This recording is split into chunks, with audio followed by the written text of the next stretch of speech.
It's a pleasure to speak to you both. This is the first time you ever speak publicly about really anything related to your father or anything at all. For anyone that doesn't know, especially those outside of Pakistan, your father, former Prime Minister Imran Khan, was jailed over a year ago now. It was, I think I told you guys, I did an interview with him weeks beforehand on the day of the Russian mutiny. And it's one of the most emotional interviews I've ever done. And, you know, most Pakistanis, most of the international community view this imprisonment as just a complete political witch hunt. And it seems as part of a broader, history of military control by the Pakistani military, or political control by the Pakistani military. That's essentially dominated the country's politics for decades now. I want to start with a quote, a tweet by your mother, Jemima. In the last few weeks, there have been serious and concerning developments regarding my son's father, Imran Khan's treatment in prison. The Pakistani authorities have stopped all visits to him by his family and his lawyers. They have also postponed all court hearings. In addition to cutting off in-person visits, and in defiance of a court order, his weekly calls to his sons, Sulaiman and Qasim Khan, you guys, who are British and who live in London, were stopped on the 10th of September. We've received reports that the authorities have now turned off the lights and electricity in Imran Khan's cell, and he's no longer allowed to leave his cell at any time. The jail cook has even been sent on leave. He's now completely isolated, in solitary confinement, literally in the dark, with no contact with the outside world. His lawyers are concerned about his safety and well-being. So that was your mum a few months ago, October last year. Guys, again, pleasure to have you on the show. And my first question is this an accurate description by your mother? Yeah, I mean, completely. We've known for a while that he's gone through periods of having no light in his cell. He's been in there for nearly 2 years, and there have been periods of, no access to the outside world, no access to doctors. We're well aware of the situation, and he's been in, prolonged solitary confinement. So, if only we were able to speak to him more.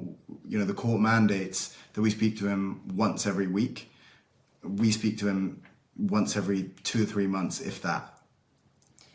I think that tweet, when that tweet was put out, was actually after large protests in Pakistan about the elections and about just general suppression of democracy in Pakistan.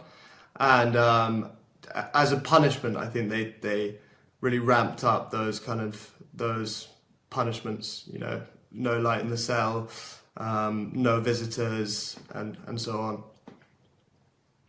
So I heard that and I think he mentioned it himself, and a few others have talked about it, that he's in a death cell, which is essentially not only solitary confinement, but solitary confinement that's mainly aimed at either those with a death sentence or even terrorists. He put out a message himself, I think it was mid last year. He said, quote, "I am confined in a 7 by 8 foot death cell, typically reserved for terrorists to ensure they have no contact with anyone." Can you tell me more about that cell and his conditions, and maybe also give us an idea of the last time you've spoken to your father? What we know is that he has no access to other prisoners. He is, alone in there. He's occasionally in the pitch black for prolonged periods. There was one period where he was in there for 10 days in the pitch black, no electricity, no nothing. And I remember when I spoke to him about that, he said the first 2 days were beyond difficult, and then he was able to get into a kind of Zen-like mentality, and what ended up being 10 days, he said it could have been a year. So yeah, the situation in his cell is pretty bleak. He is, one thing I know about your father, he is a very resilient man. You kind of touched on how he's coping with this. Can you give us an idea of how was it in the early stages when you have those calls with him, and how is it today? Is he still as strong? Is he struggling? I can't even imagine being in the dark for 10 days. So he's definitely, that's a very accurate description. He's definitely, resilient. He's probably I would say, I'm obviously biased, but he is definitely the most resilient person that I know by a distance. Very, very mentally tough. And whenever we speak to him, he's as strong as ever. But you know, he's not the type of person to complain about the conditions that he's in. Whenever we will always ask how he is, but he'll always sort of brush off those sorts of questions. He's more interested in hearing how we are. I know he's dealt with it in a way that, you know, is what I think is the right way of dealing with it. Is he just reads loads and loads of different parts of historical literature, religious literature, and then he does exercise. And it's his two things that he's always loved in life. So I think in a cell, you know, it suits him in a way to just be able to focus on those two things. And every time we call, you know, we only get to speak to him for about 20 minutes. And around that time, randomly, the line will cut off. So he's so focused on ensuring that he's able to spend the first 10 minutes imparting wisdom of whatever he's learned, you know, whatever religious or life lessons he can impart on us, and then the last 10 minutes he's very focused on finding out how we are, what's our situation, how's our family, and things like that. So we don't actually get very much time to ask about how he's coping, but I know he's doing a lot of reading, that's for sure. So your last call, did you say, was how long ago was your last call? 2 weeks ago, probably. Yeah, probably the first call we've had with him for about 2 months. But yeah, we were lucky enough to speak to him like 2 weeks ago. How does that work? So, like, do you know in advance you're going to speak? Like, so, for example, today, do you know when you're going to speak to him next? No, so it's really chaotic. In fact, I'm glad you asked, because we'll get a message, and it can be sometimes at about 4 a.m. On any day, and it'll suddenly say, okay, call coming at 10 a.m. So we have 6 hours, and if we're not awake through that period, then we miss it, which has happened before, and then we have to wait another 3 months before anything comes about. But usually we're able to, you know, we're quite on it with it and are able to rush whatever situation we're in. We cancel, you know, for me, I cancel any meetings, whatever it is, and instantly we jump on, and then often we're left waiting for about an hour, and then eventually the call comes through, and then we have about 20 minutes to speak. So there's no protocol. It's a complete mess. It just feels like a torture technique. Why do you think they're doing it this way? Why are they treating the former prime minister of the country, and what I consider to be the most popular man in the country? Like, I get people all the time when I meet someone from Pakistan, a lot of times they'd remember me from that one interview. That interview had more impact, you know, on you know, people talking to me than any leader I've ever interviewed. Just to kind of give an idea to the world of how popular Imran Khan is in Pakistan. And again, he was the former prime minister, a very popular one. Why do you think they're treating him this way? You hit the nail on the head. It's a technique to try and break him. He's a very, very resilient person, and I don't, you know, he's one of the hardest people possible to break. But all of these techniques, you know, shutting off the lights, leaving him in the pitch black, not allowing doctors to go and see him, making sure that all of our calls are at completely random times and that we might miss them, or whatever, not letting us have our court mandated weekly phone calls. All of this is tactics to try and break him. But he's, you know, good luck, because he's as resilient as they come mentally, and that comes down to his faith. He has strong faith in God. And also he's, you know, always had that kind of mental toughness as well. So it's all torture techniques, exactly as you say. Another thing, wasn't he offered, because he did an essay not long ago on Time magazine, and he talked about being offered the option or a deal that included house arrest, and he rejected that deal. And I think he had demands. I think he wanted some other people related to his family or members of his political party. Maybe Sulaiman, can you give me a bit more context on that deal? And kind of him rejecting that deal is another indicator of his resilience. So I think that's mainly to do with the fact that there are many of his supporters and his party members and family members who are in prison currently in similar conditions to him. So, and he's very, very principled, and he wouldn't, you know, on their behalf, I think that definitely would have played a part. He wouldn't want to kind of he'd want to be aligned with them. He's always been kind of very principled, and I don't think he'd go against his principles very on a whim. What have you guys told him? Like, I'm just imagining if I had my father or a family member in a similar position, and I'd be urging him, because you guys born in London, live in London, so you're away from Pakistani politics. And if I was in your position, I would be convincing my father to do whatever it takes just to get out of jail and just to have his freedom again. Have you guys tried to convince him of doing this? So actually, when we were younger, when I was younger, you know, I'd hated him being in politics. Would way rather him just do sort of cricket punditry or analysis, and live an easy life in London or you know, out of politics. But it is genuinely his passion, and you know, and I don't think he'd feel fulfilled if he wasn't doing what he's doing. I don't think he'd be happy if he was just living a kind of easy life in London, or yeah. Because I think if he wanted to be in exile, he could, but he's genuinely. He could easily make a deal. Like he would, if from a political perspective, I'm sure they have certain demands. You know, the easiest one is, and this is me speaking, obviously my own opinion, but him speaking in support of the military, for example, or of the opposing political party. Just one example of many of things he could do to gain back his full freedom. But I think his defiance is the reason he's in jail. And do you still, I know you said in Qasim, the same question to you after Sulaiman, but do you still try to convince him to get out of politics, or you've kind of given up on that?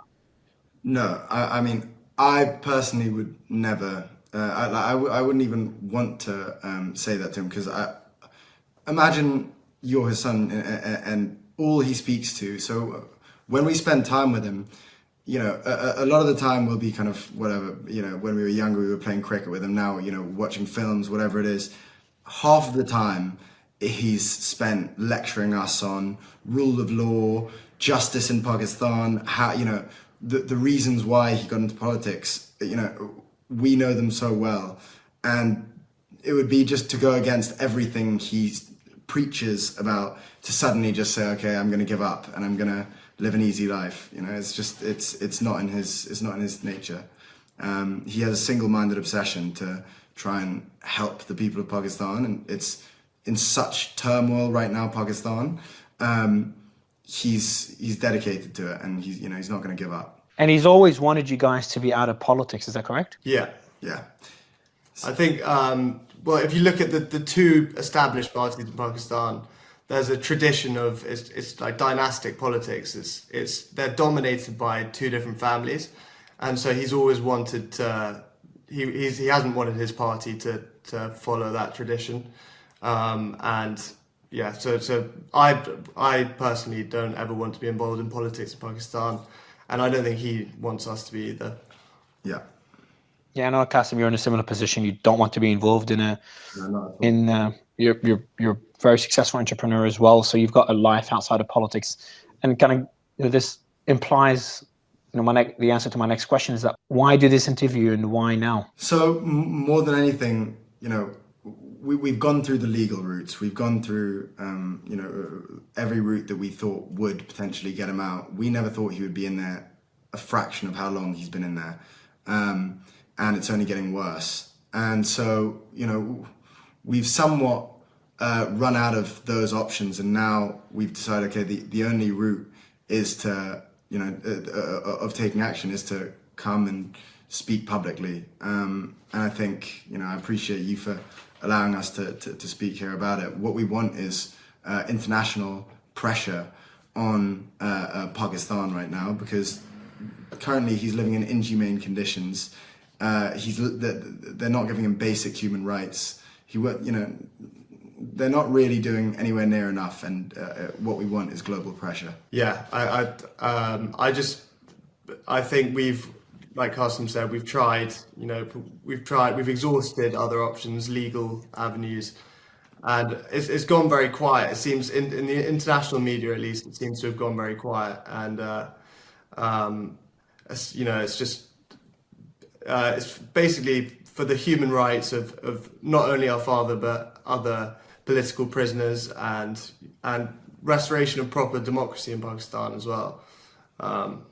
aside from our own obvious selfish reasons? Yeah, look, obviously, your selfish reasons, this is your own father. And look, just for the international community to understand how crazy things are in Pakistan. Pakistan population, what's the population of Pakistan?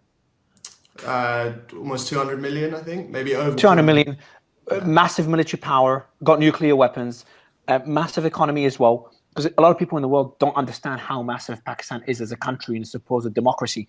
And this is kind of me speaking my opinion. I'm a big advocate of democracy and free speech. And what's happened in Pakistan, they literally banned X. X is completely banned, cracked down on protesters. The name of your father was banned from TV, radio stations, I think social media as well. Literally, no one could even say his name. I don't know how anyone could call this a democracy. And what's funny is that people would refer Qasim, they would use your name to refer to your father, Qasim Khan, as a way to defy that ban. And the allegations against your father are mind-bogglingly stupid. Like, I understand this is political targeting, but just went way above any red line one could imagine in any democracy. I mean, I've been very critical of Brazil. Brazil hasn't done near as much as what Pakistan is doing. So it's just honestly heartbreaking what your father's going through and what the country's going through. And again, this is me speaking my opinion. And, you know, I know that you're coming on this interview away from politics and talking more about your father. But I just wanted to kind of mention to anyone listening that's outside of Pakistan, what is happening in that country and how important your dad's fight is. You did talk about international pressure on Pakistan. And we've seen a bit of that late last year, and it's kind of quieted down now. I'm not sure why. I want to talk about what Richard Grenell, who's a special envoy in the Trump administration. He essentially openly called for your father's release. I think it's the end of last year, after the elections, after Trump won the elections. He said, "Have you had any contact with it?" Sorry. My question to you first, before I read out his quote: have you had any contact with Richard whatsoever before that quote or afterwards? So we haven't. We're very grateful to Richard Grenell for all the support he's shown, and I've seen his tweets. But no, we haven't had any contact with him personally. Let me read out his tweet. This is Richard on Twitter. I think it's November last year. Watch Pakistan. They're Trump-like leaders in prison on phony charges, and the people have been inspired by the US red wave. Stop the political prosecutions around the world. First, he does refer, and I've done the same when I interviewed Imran Khan, for people to relate to Imran Khan's personality. I compared him a lot to President Trump. They've gone through similar political targeting. Trump emerged victorious. Obviously, he's president now, and your father's in jail. What are your thoughts on Richard's characterization in that tweet? I think there's definitely parallels in the kind of the lawfare and the way he's been targeted. And yeah, I understand the comparison. What about he calls them phony charges. He also says that people have been inspired by the US red wave, and he calls it political prosecution, which you've kind of mentioned already. Would you say this is a fair characterization by Richard? And to add to that as well, what would be your message to others in the Trump administration, including Trump and Elon himself, on what they could do to help, if anything, to help your father? So I think that's definitely a fair characterization when it comes to Pakistani politics. 100%, they're false charges, trumped up charges. Anyone who looks into it a little bit can kind of see that. In terms of a message to the Trump administration, we'd call for any government that supports free speech and proper democracy to join the call for our father's release, and especially the most powerful leader in the world.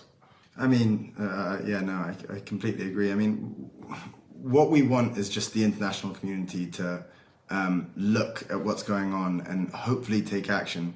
And who better than Trump to gain the attention of? So, we'd love to speak to Trump or try and figure out a way where he would be able to help out in some way, because at the end of the day, all we're trying to do is free our father, bring democracy in Pakistan, and just ensure he has basic human rights. Would you be open? So if there's anyone in the world, anyone with a large following or political influence that would like to help, and this is a question I just thought of now, would you like them to just be public about it? Would you like them to reach out to you guys? What would you What would you recommend? What would you ask people to do?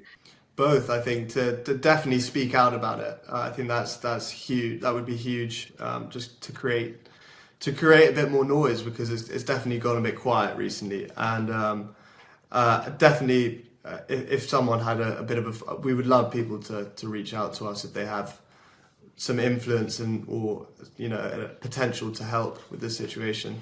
I want to read out a quote here from your father, going back to what we talked earlier, because it's not just your father that was targeted. His current wife is in jail. Other family members of his political party have been targeted in different ways. I remember when I interviewed your father, a lot of people within his party were on the run or in different countries worried about family members. I've spoken to many of them privately.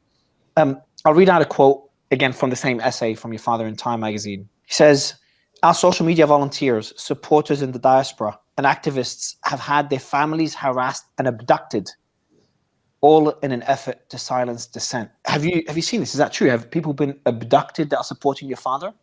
Yeah, I think it's been quite widely reported that there have been journalists, supporters, party members who've been abducted, kidnapped. There have been reports of people being tortured. I think that's pretty valid. Does that worry you guys? Go ahead, Qasim. Well, no, I was going to say, I mean, Sulaiman cautiously says there have been reports. It seems pretty clear, they're giving speeches looking disheveled and suddenly no longer part of my father's party, PTI, and all of a sudden they're, giving up on politics, and, it's pretty clear. Is that a reason? So I know I asked you earlier, why are you speaking publicly now?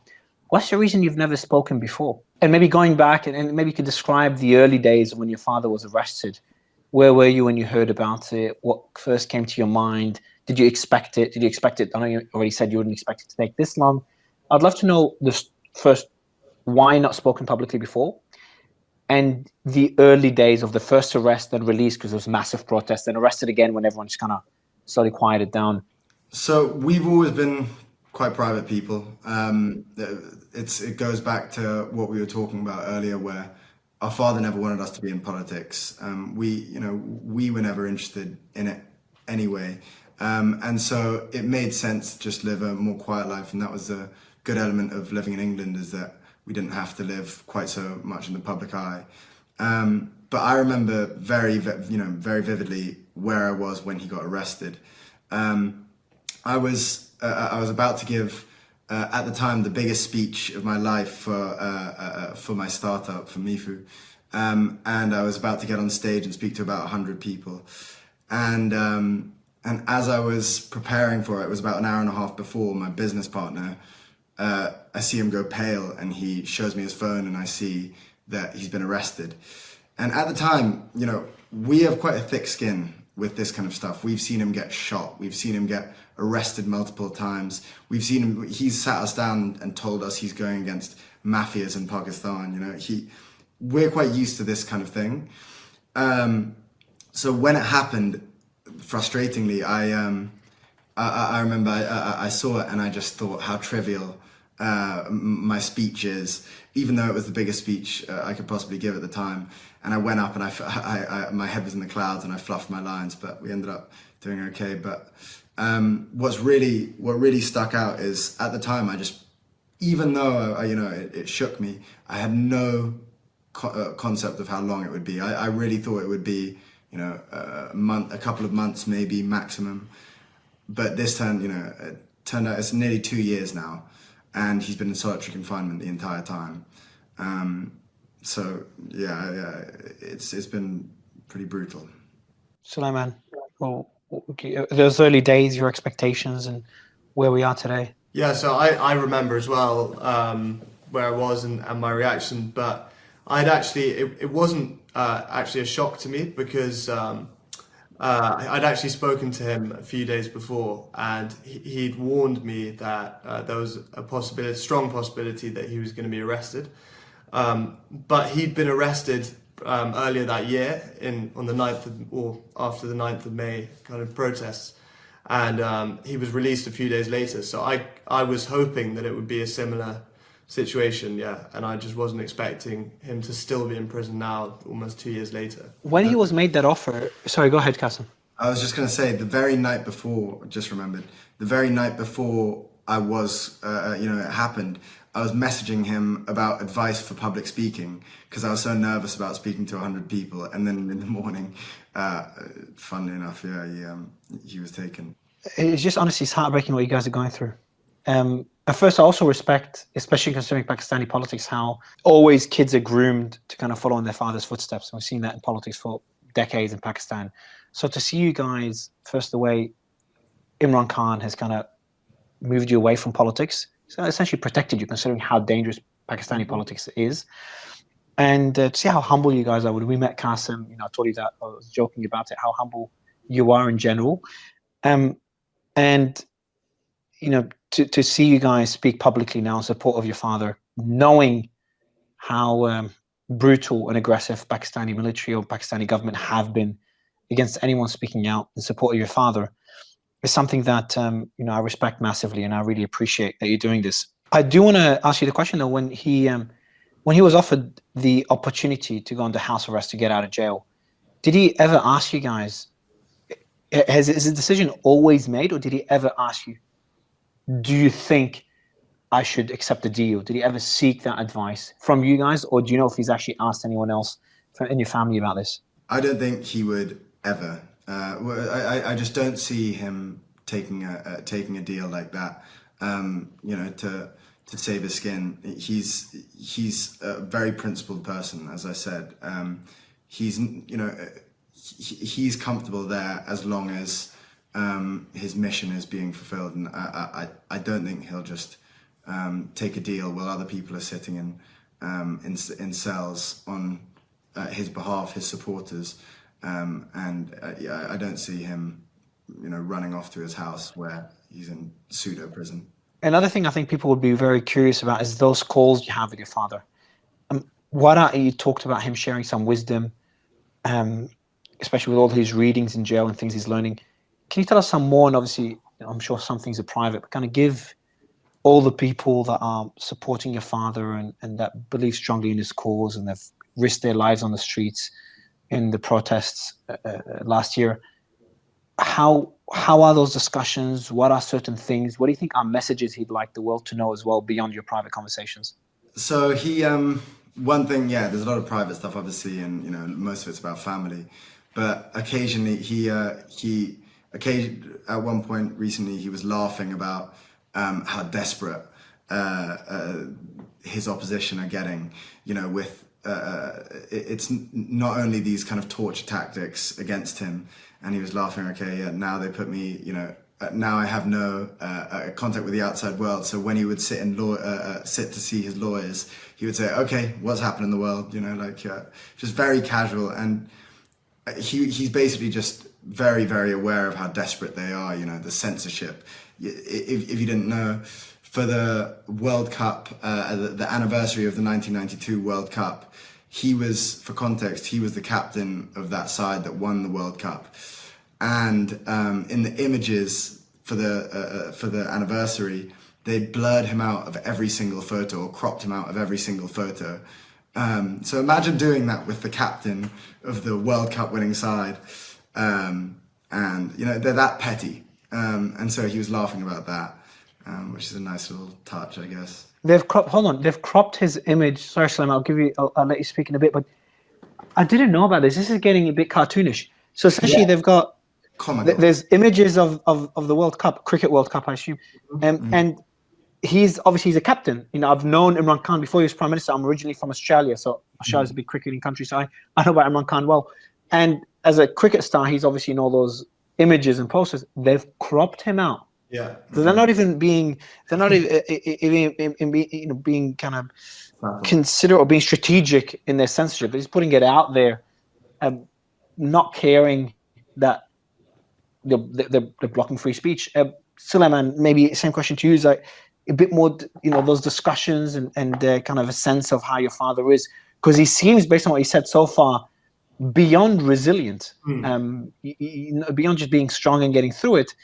Yeah. Making a joke out of how desperate the opposition party is getting. Yeah, well, I'm sure that like I said before, he's not really someone to complain about his conditions. I'm sure it is incredibly tough, like given how small his cell is and everything. But it's 10 days in the dark. It's brutal torture method. Brutal torture method. Let alone cutting out contact and how your phone calls are cut out after 20 minutes. Yeah. It's just disgusting treatment that's left for people that have committed heinous crimes, which obviously your father is not even close to fitting that description. But sorry to interrupt you, Sulaiman. He, on a sort of more positive note, he feels, I think he genuinely feels that he's, in the last almost 2 years, he's learnt more and kind of strategically, he's really developed a good kind of roadmap for what he wants in the future. So I think he's always optimistic, but he sees it as a very good learning experience. That despite obviously how difficult it is. Sorry, I was going to say he's always been a big reader, but now he's had so much time to read about historical figures, leaders of the past, and also about faith, and he believes that he's grown more in these past 2 years than he has in the previous 20, and he said those words exactly. As well as how much he's grown mentally, and he says spiritually as well, he says he has he's been strategizing about what he can do when he's released for Pakistan. So yeah, he's one of the few people who's coming out of it, hopefully, or how he believes is stronger. Do you think he will come out of it? I mean, of course I want to believe that, but the reason why we're here is because, we feel like we're somewhat running out of options from legal options or others. And what's worried us most is that a lot of the pressure on Pakistan, a lot of the news reports, it's all kind of died down, or it's fizzled a lot recently. So the whole reason why we're here is because we are getting worried. We're naturally very worried right now. And there have even been threats to prosecute him with offences that would carry the death penalty. So, it's pretty. The reason that the reason we're doing this interview is because the situation is getting pretty desperate. But yeah, we hope. You can only remain optimistic. Does he know you're doing this interview? Yes. Yeah, we asked him because this is something that he might not be behind. Was what we were worried about. He always likes us to be private and stay away from politics and that whole world. But we asked him on one of the calls. We said, "Do you think it would be okay? We want to do this. We want to see if we can try and help." And he said, "Do it." How is Imran Khan outside of politics? How is he as a person? What is the side of him that the world does not get to see? I mean, he's a very, very dedicated father in a way where, in a strange way, as in he's dedicated his life to politics, to the people of Pakistan. In a way, he has millions of children in his mind, I guess. But every chance he would get when we were younger, I mean, he would come down to England. When we would go over to Pakistan, he would, take 2 weeks, somehow take 2 weeks to spend just with us, which is such a difficult thing to do for a man as busy as he is. And he's, I don't think people realize that he's funny, I guess. But these days, we haven't seen him in a while. I mean, the last time we saw him, he was conducting a rally for his people. For his supporters, and there was an attempt on his life, and this is a slight side point, I guess, but there was an attempt on his life, and he was shot 3 times in the legs, and if it wasn't for one of his supporters pulling down the gun, he would have been shot in the chest, and the supporter unfortunately lost his life in the process. But after that, we obviously rushed out and we went to see him. And God, the journey over there as well. We were in about a convoy of about 15 cars. We were in a bomb-proof car. There was a decoy car. There were a jammer car for detonators. There was armed militia in front and behind. And as we got to the house, we had to make sure our food wasn't poisoned. We had to stay away from windows for sniper threats. It was so chaotic, and it's, you know, such a stressful period. But that was the last time we saw him. That was 2.5 years ago. That was the last time we were able to properly see him and speak to him. And he was, you know, in a wheelchair with bullets. And it's strange to see him in a wheelchair because he's usually such a presence. He still managed to be, despite hobbling about. But he, you know, that was the only time we were able to see him in recent times. And before then, you know, we weren't able to see him much. But in our early life, he would spend as much time as he could possibly make seeing us. You know, we would see him 7 or 8 times a year for prolonged periods. So it's such a dedicated father, and I don't think people really realize that. You were avoiding the windows because of the risk of snipers. People were checking if your food was poisoned. How do people check that? Taste it is the way. Holy shit, that's insane. Well, I mean, no. What a life. Be careful where the food came from, mainly. And, you know, when we went there, we had all of our cousins around who all came into the little compound. And I wanted to play cricket with them and things like that. And we weren't allowed outside in the garden, even though there were walls up high. So they were saying, okay, no, there are tall buildings all the way around there. So we couldn't do any of that. And you should have seen the way when we were trying to get from the airport to a car or the car to an airport, we were surrounded like we were penguins around by security, and we kind of shuffled into the car. It was so dramatic, and I don't say it lightly. I mean, because, you know, every time we've gone to Pakistan, there's drama, but this last time we went, it was beyond. Would you feel safe to go there now at all if you could see your father? Our cousins, I mean, we're urged not to go because, I mean, our aunties have been arrested. Our cousins have been arrested, some of them in prison still. And, you know, it's there's obviously a high threat. If we go, we provide a potential weakness for our father, another way where they can potentially get to him. And so he was always quite worried about us coming during the most, the height of tension, because he was worried, you know, when they're desperate and they're pulling out all of these random, you know, ideas, you never know what they might do. But we've obviously thought about it. Yeah, you never know. If you had a message to the Pakistani military or the establishment or those in power or those that make the decisions, what would be your message to them? I would say just respect respect democracy in Pakistan, respect the kind of the people's clear choice, which anyone who has looked into the previous general election can see. You know, they weren't allowed to stand. Our father's party, PTI, their candidates had to run as independents, and they still won the most, and let alone all the other ways they tried to obstruct the democratic process. They still won the most seats in the National Assembly. So it's pretty clear who the people's choice, the party that is the people's choice, and the leader that they've chosen as well. So I would say respect the choice of the Pakistani people. Exactly. And you know, when you're saying the techniques they used during the last election, in a country with a 40% illiteracy rate, they banned his symbol, which is the bat, which the cricket bat is obviously synonymous with him. Very easy for anyone to be able to see who they're voting for. They banned it in the days leading up to the election, meaning that a huge proportion, 40% of the country, weren't able to know exactly how to vote for him. So as well as that, there was clear rigging, the most obvious rigging possible. They banned Twitter. They turned off internet for periods. You know, it was, yeah, the rigging is so clear. Probably the most blatant form of,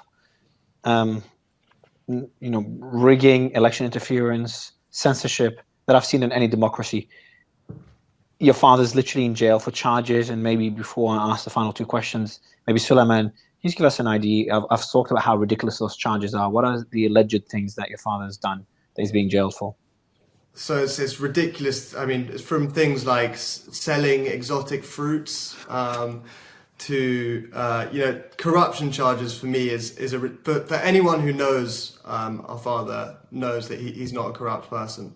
If he was a corrupt person, he wouldn't have struggled for 20 years. Started his own party, struggled for 20 years to even be taken seriously in politics. He could have just joined one of the established parties, as they've offered him many times. And amassed wealth that way. But he's not I think even the establishment know that he's not a corrupt person. So it's absurd to charge him with corruption. Two last questions, guys. Before this interview, considering how sensitive the matter is, considering what's happening in Pakistan, considering the fact that you both have never spoken publicly, what was the reaction of your family? The family's been targeted politically for 2 years, if not more now. What were their reaction to you guys doing this? Obviously quite hesitant. Some of them were very behind it. I mean, it's a little bit of a mixed bag depending on who you ask. But I think at the end, what we were able to say, convince them, was that if there's a way that we can help, and if there's any way that we can try and get him out of prison, whether that's pleading to the international community, speaking to people like Trump or whoever it might be, if there's any way that we can make a slight difference, it's worth doing. So we're happy to show our faces publicly for this. My last question to you guys is: you've spoken to your father 2 weeks ago. If he was doing this interview somehow, so we sneaked in a camera and did it live without the guards knowing, what would he say to anyone listening? What would be his message, especially to the people in Pakistan and to the people of the rest of the community? From our perspective, we can tell you that he's keeping, he will stay strong until he's released, and when he is, hopefully he can make a change. And guys, what would be your message? What would be your message, Qasim, Sulaiman, to the people of Pakistan and to the rest of the world? Don't lose faith that he I can tell you has not lost faith. He hasn't given up. He's not just sitting in his cell kind of twiddling his thumbs.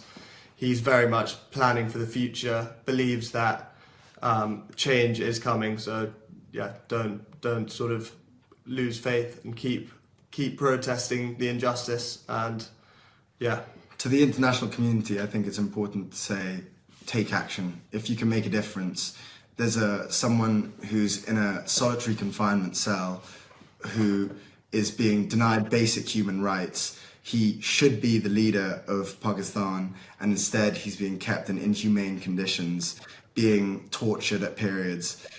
So if you care about human rights, this is paramount. This is number one on your list. Anything else that I missed in terms of what he's going through? Because I think it's very, very important to highlight this to the world.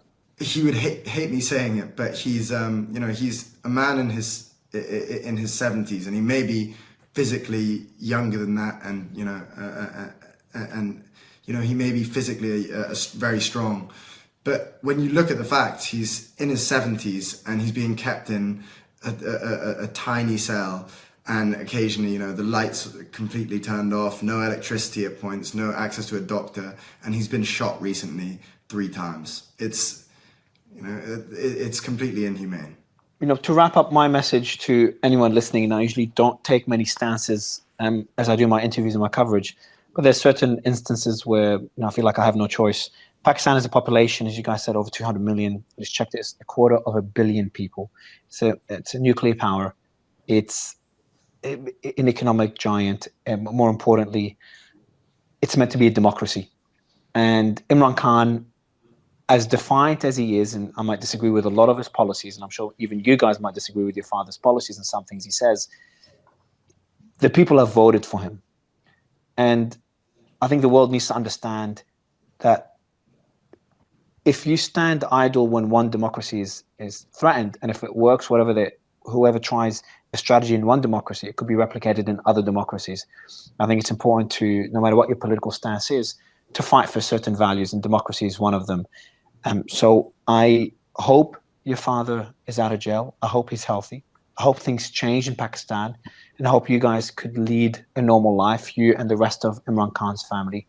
I really appreciate your time. I appreciate Imran Khan saying okay to this interview, and I hope to be interviewing Imran Khan again hopefully soon. I really appreciate your time, Qasim and Sulaiman. Thank you, guys.